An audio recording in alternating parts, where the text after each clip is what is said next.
You want to know why this market today took such a bruising? With a gut-wrenching 130-point decline in the Dow Jones average and a 15-point hit to the S&P 500? The House of Pain. Because the president has put the possibility of a severe recession back on the table with an agenda that would be all well and good if the economy were in decent shape, but is really not so hot when we're coming out of a garden variety depression like we March when it ended. Now, look, last week I warned you that President Obama's agenda was one of 5 things that could derail the rally if Obama chose to desert investors. I cautioned that his rhetoric could be bubonic plague-carrying flies in the bullish ointment. Now our fears seem to be coming true, as the president's stand against many businesses has gone from rhetorical to actual, and that has investors worried. And I can't blame them. It's why I would suggest taking profits going into Memorial Day weekend, because I'd much rather let this one go down without me. Beyond the ordinary economically sensitive stocks you sell when it looks like the recession will last longer, there are 5 industries that the president has me especially worried about. The credit card companies, the coal industry, the steelmakers, the utilities, and worst of all, the drug companies. The House of Pain. I think all of them are threatened and endangered species. What do they have in common? These are the industries on President Obama's corporate enemies list. The ones that the most powerful man on earth are most certainly gunning for. And unlike the last president with an enemies list, Cramer fave Richard Milhouse Nixon, I think Obama will actually be effective at taking these targets down. Because the list makes sense to the American people and to a Congress led by Nancy No Friend of Profits Pelosi. We elected Obama with a mandate to go after these companies. So, shocker, don't be surprised when he turns around and actually follows through with his campaign promises. You need to be very careful with every company that might earn Obama's enmity, because the government can do more to hurt business than any competitor could. Don't get me wrong. I actually don't oppose any of this stuff ideologically. I'm torn because on a personal level, I think a lot of what Obama wants to do is pretty right. Don't like the timing. But it's not my job to come out here and bloviate about politics. There are whole networks devoted to that concept. When I come out here and stand here on my cheap linoleum floor, I represent your 401k, your IRA, and your 529 plan. I am a lobbyist for your investments. And from that perspective, we're getting crushed by Washington. I'm not even telling you to fight it.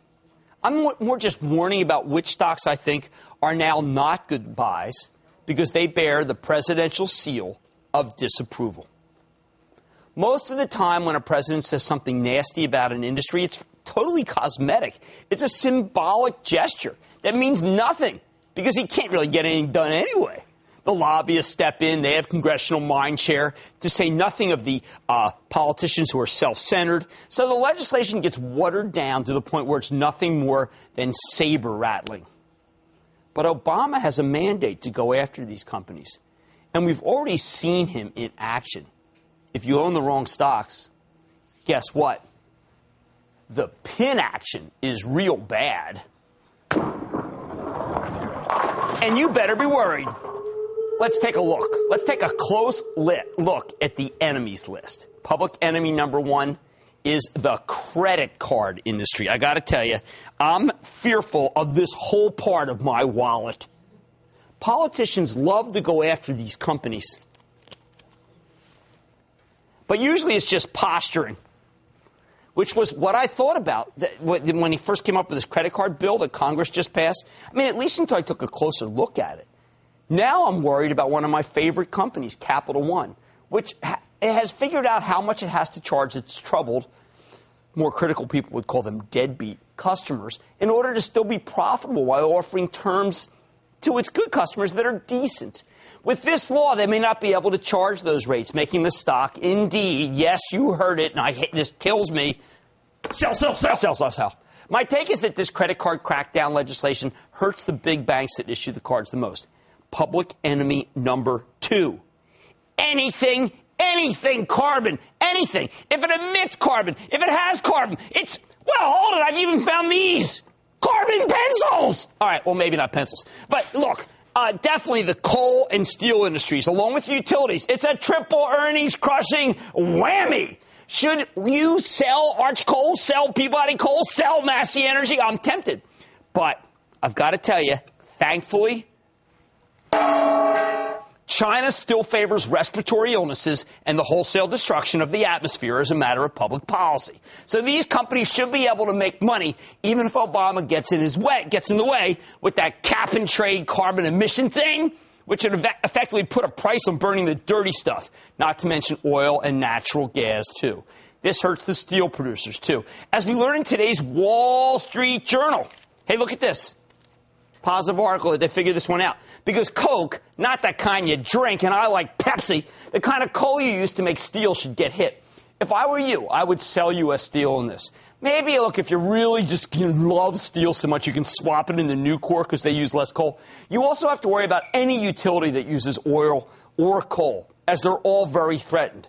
I would sell Southern Company 9 ways to Sunday. It has the largest concentration of fossil fuels at 71%. That is public enemy number 2's just, well, poster boy. Finally, we know Obama has it out for, for health care. Whoa! Sell. He wants to put non before profits. A big change from the Bush years, which were all about hyper profits. That means the drugs, healthcare, even biotech, which I used to think would be spared by Obama and the Democrats in Congress, they are all in the crosshairs. The president is bent on getting the healthcare budget down. Obama's priority is cost cutting. Bush wanted to make it so that owning the 3 Bs, Bard, Becton, Dickinson, and Baxter, or any other pharma or medical device company, was a way to boost your bottom line. With his massive Medicare drug benefit giveaway, now you'd think that instead of making life-saving drugs, these companies might as well be developing that gas.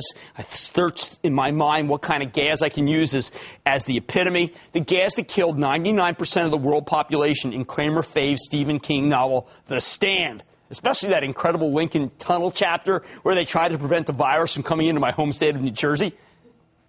For the last 8 years, the idea that the President of the United States would ever do anything to actually hurt an industry's profitability was simply unthinkable, thanks to the Bush administration's belief in a government of, by, and for the corporation, with dividends and buybacks for all. For 8 years, investors could blissfully ignore Washington and not pay any price for the lack of vigilance. Alas, poor Urich and profits.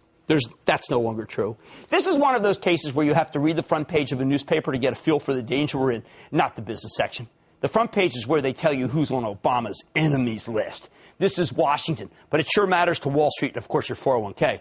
Ignore it at your own peril. This is just like what President Clinton did to the nursing home industry. It should have been roaring for most of the 90s, but toward the end of his second term, Clinton cut the Medicare reimbursement rate and crushed them. Nobody on Wall Street read the darn papers except for the business section. Nobody saw it coming. They kept buying and recommending stocks like Genesis Health all the way down. That had been the best of breed. Some of them right up until it went bankrupt a year later. We are once again in a world where we have a president who's willing to wield that kind of profit-destroying power. Here's the bottom line. Obama's enemies list is for real. And credit card companies, healthcare companies, especially pharma, and anything that emits carbon could all be potentially crushed by this president. And don't forget, this tone is not lost on the stock market. When you go gunning for a bunch of industries, everyone wonders who will be the next target of the White House's wrath, which, as we saw today, drives down the prices of all stocks. as investors flee to the sidelines rather than risk exposure to a presidential profit pathogen.